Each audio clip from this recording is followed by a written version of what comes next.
I am here with the explanation of the second image of the chapter The Cold War Era.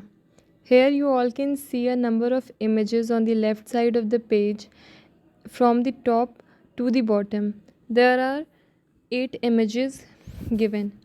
Now we'll study that what these images are depicting. These pictures depict the destruction caused by the bombs dropped by the US on Hiroshima. The bomb was codenamed Little Boy and Nagasaki codenamed Fat Man.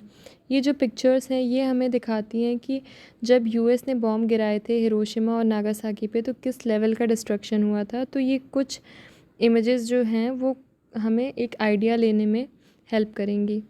जो bomb Hiroshima पे गिराया गया था उसका code name था little boy और जो bomb Nagasaki पे गिराया गया था उसका कोड नेम था फैट मैन।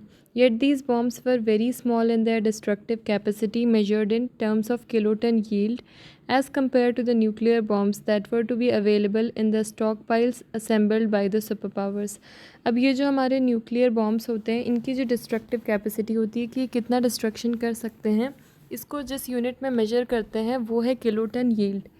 तो ये जो हिरोशिमा और नागासाकी पे ये जो लिटिल बॉय और फैट मैन नाम के बॉम्ब गिराए गए थे इनकी जो डिस्ट्रक्टिव कैपेसिटी थी वो बहुत कम थी अगर जब हम कंपेयर करते हैं उन न्यूक्लियर बॉम्ब से जो कि उनके स्टॉक पाइल्स में अवेलेबल थे। मतलब यूएस के पास और भी ख़तरनाक न्यूक्लियर बॉम्ब्स थे लेकिन उन्होंने कम ही वाले यूज़ किए। उसके बाद हम देखते हैं कि जापान ने कितना ज़्यादा सफ़र किया। अगर उन्होंने अपने सबसे पावरफुल बॉम्ब्स को यूज़ कर लिया होता तो बहुत ज़्यादा सफ़र किया होता। जापान के और भी सारे नेशंस को भी सफ़र करना पड़ता। The yield of Little Boy and Fat Man व 15 and 21 kilotons and the kilotons respectively.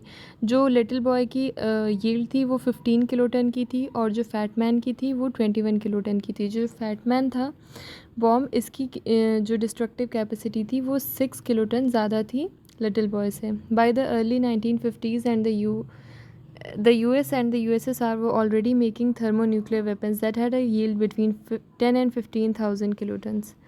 This is very important fact कि जब मतलब यूज़ हुआ था तो उसी टाइम अगर हम देखें अर्ली 1950s तक यूएस और यूएसएसआर वो थर्मोन्यूक्लियर वेपन्स भी वो बना चुके थे और वो बना रहे थे थर्मोन्यूक्लियर वेपन्स जिनकी यील्ड क्या होती थी 10 से 15,000 किलोटन के बीच में होती थी।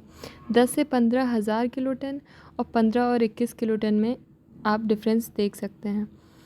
In other words, these bombs were 1,000 times more destructive than the bombs used in Hiroshima and Nagasaki। और अगर हम सिंपल लैंग्वेज में बताएं तो फिर इसका मतलब ये है कि ये जो बॉम्ब्स थे वो जो ये इन्होंने बना रहे थे थर्मोन्यूक्लियर वेपन्स, ये जो बॉम्ब्स थे ये 1000 गुना ज़्यादा डिस्ट्रक्टिव थे उन बॉम्ब से जो कि हिरोशिमा और नागासाकी में गिराए गए थे। मतलब अगर वो चाहते तो 1000 गुना ज़्यादा डिस्ट्रक्शन यूएस वाले और भी कर सकते थे।